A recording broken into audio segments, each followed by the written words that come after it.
নাজিৰাত ড্ৰাগছসহ আটক এটা ড্ৰাগছ সৰবৰাহকাৰী। নাজিৰা সমজিলাৰ আৰক্ষী অধীক্ষক তুষাৰ দেশাইৰ নেতৃত্বত আজি দুপৰীয়া আৰক্ষীয়ে অভিযান চলাই নাজিৰা নগৰত বুজন পৰিমাণৰ ড্ৰাগছসহ আটক কৰিবলৈ সক্ষম হয় এটা ড্ৰাগছ সৰবৰাহকাৰী। ধৃত ড্ৰাগছ সৰবৰাহকাৰীজন ৰাহুল গুণ ওৰফে বুকি বুলি জানিব পৰা গৈছে আৰু ধৃত ৰাহুল গুণ ওৰফে বুকিৰ পৰা 12.11 গ্ৰাম ওজনৰ ড্ৰাগছ জব্দ কৰিছে বুলি জানিব পৰা গৈছে। খবৰ অনুসৰি এক গোপন সূত্ৰৰ পম খেদি নাজিৰা আৰক্ষীয়ে নাজিৰা নগৰৰ লখিমী আলিৰ পৰা নিলগৰ এটা তিনিআলিত অৱস্থিত ৰাহুল গুণ ওৰফে বুকি নামৰ যুৱকজনৰ ঘৰত অভিযান চলাই জব্দ কৰে উক্ত ড্ৰাগছখিনি।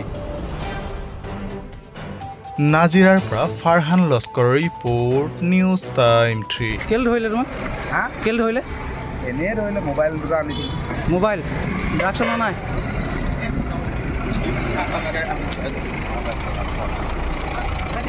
পলাম বুলি ভাবিছে নেকি?